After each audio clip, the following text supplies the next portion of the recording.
Halo, perkenalkan nama saya Raffi Ramdan Baktiar, NIB 14624000140 dari kelas C kelompok 2. Halo, perkenalkan nama saya Afrizal Kumpar Ramadan dengan NPI 14624001115. Saya dari kelompok 2 dari kelas C Prodi Informatika. Sekian, terima kasih. Halo, perkenalkan nama saya NIB Prasetyo, NIB saya 14624001119, kelas C kelompok 2. Perkenalkan nama saya Muhammad Aisyah Abdul NPI 14624001116, kelas C kelompok 2. Sekian, terima kasih.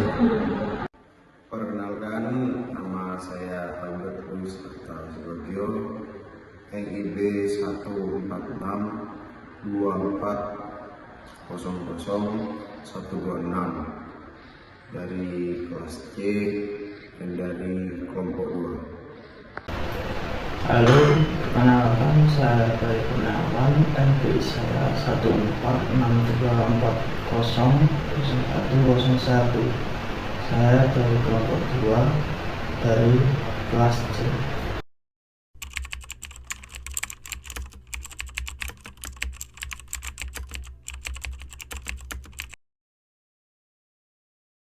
Pertama-tama saya menjelaskan awal mula terciptanya web. Web dimulai dengan perkembangan internet pada tahun 1960-an. Awalnya internet dirancang untuk tujuan militer, namun pada tahun 1970-an, para ilmuwan komputer mulai mencari cara untuk menghubungkan komputer agar bisa berbagi informasi. Hal ini mengarah pada perkembangan protokol seperti TCP atau IP yang memungkinkan komputer untuk saling berkomunikasi. Pada tahun 1980, semakin banyak orang mulai menggunakan komputer yang kemudian mendorong pengembang teknologi baru seperti email untuk berkomunikasi. Pada tahun 1990, tim Berners-Lee menemukan World Wide Web (WWW), sebuah sistem dokumen yang saling berhubungan yang bisa diakses melalui browser. Saat ini web adalah bagian penting dari kehidupan kita. Kita menggunakannya untuk berkomunikasi, hiburan, bahkan pekerjaan.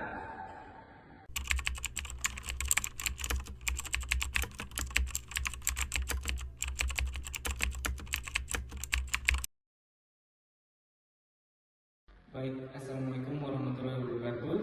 Di sini saya akan menjelaskan pengertian web 4.0 dan perkembangan web 4.0. Pengertian web 4.0 adalah web 4.0 juga dikenal sebagai web cerdas atau web simbiotik. Adalah generasi keempat dari World Wide Web, menggabungkan berbagai teknologi modern untuk menghadirkan pengalaman yang lebih interaktif dan kolaboratif. Salah satu tujuan utama dari web 4.0 adalah membuat web mudah diakses oleh semua orang, termasuk mereka yang memiliki disabilitas. Mereka dapat menggunakan asisten teknologi untuk mengakses konten web. Dengan mudah, web 4.0 juga berusaha memperbaiki masalah digitalisasi yang ada di web 3.0. Dan ini adalah beberapa kemajuan teknologi yang ada di web 4.0.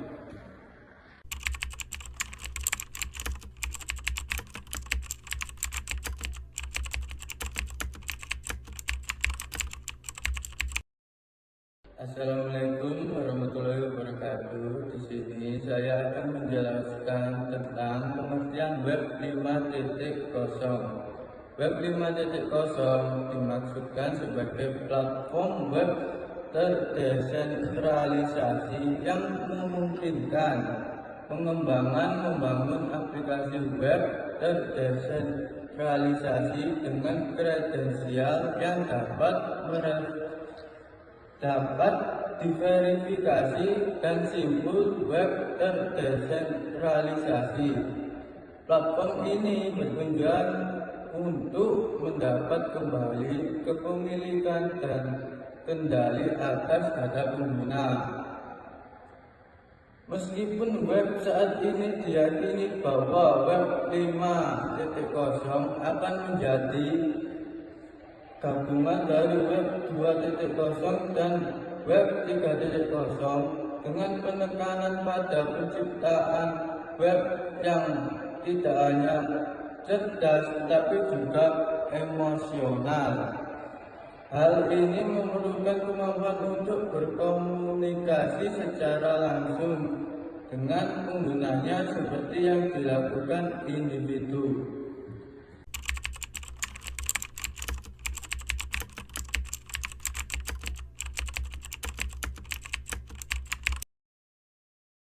Perkembangan web 4.0. Perkembangan web 4.0 di Indonesia adalah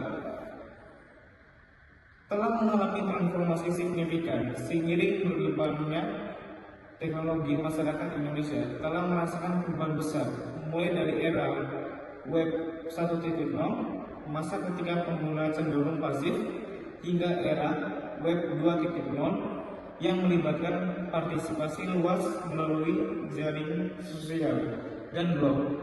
Web 3.0 membawa akses internet yang lebih luas, memungkinkan kita online tak terbatas hingga lokasi dan waktu. Kini, web 4.0 menjadi pembicaraan utama dengan membawa perubahan signifikan dalam pengembangan web. Pendekatan yang lebih kolaboratif dan berpusat pada pengguna diharapkan dapat memperbaiki masalah visualisasi dari web 3.0, seperti memperluas akses internet ke daerah-daerah terpencil di Indonesia, namun penting untuk memastikan keamanan dan perlindungan data privasi untuk mencegah insiden yang tidak diinginkan. Dengan kerjasama pemerintah, industri dan masyarakat, perkembangan web 4.0 dapat menjadi pendorong utama dalam memajukan ekonomi digital, meningkatkan kesejahteraan masyarakat, dan memperkuat posisi Indonesia dalam peta teknologi global.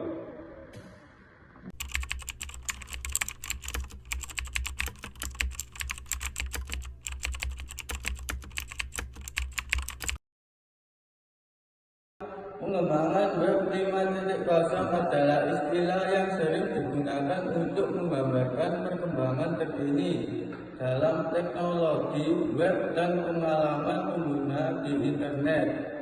Meskipun tidak ada definisi resmi mengenai arti web 5.0, beberapa tren konsep dapat dikaitkan dengan evolusi ini.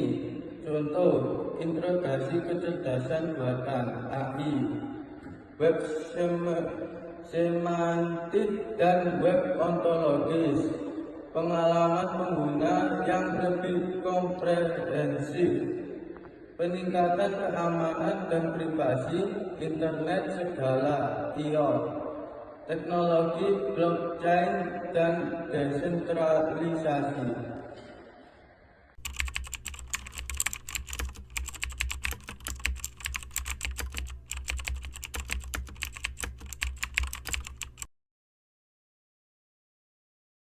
Dampak positif dan negatif web 4.0. Adanya revolusi industri 4.0 tentunya juga akan memberikan dampak baik itu dampak positif maupun dampak negatif. Adapun beberapa dampak positif dari revolusi industri 4.0 adalah sebagai berikut. 1. Proses untuk mendapatkan informasi akan lebih mudah karena bisa dilakukan dimanapun dan kapan saja hanya dengan bantuan gadget maupun jenis teknologi lain. 2. Kegiatan yang terjadi pada industri akan semakin efektif karena tenaga manusia mulai digantikan dengan keberadaan teknologi mesin. Dampak negatif revolusi industri 4.0. 1. Biaya yang dikeluarkan untuk investasi akan mengalami peningkatan mulai dari pembelian mesin, pelatihan SDM hingga proses maintenance. 2. Rawan akan serangan siber karena setiap prosesnya sudah menggunakan mesin.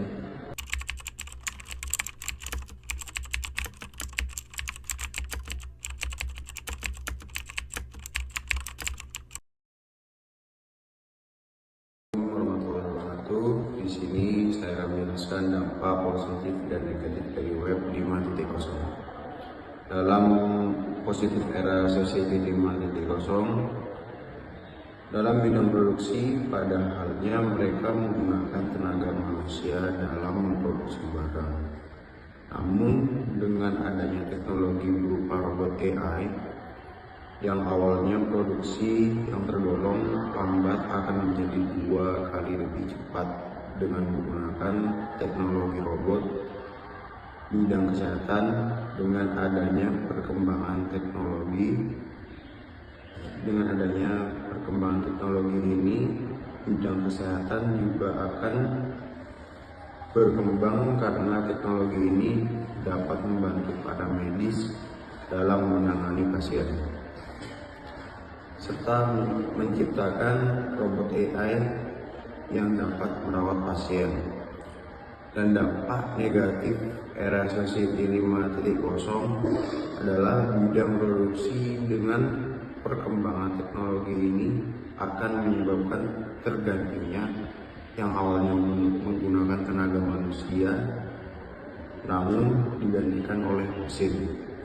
Hal ini juga dapat meningkatkan tingkat pengangguran dan sedikitnya lapangan pekerjaan.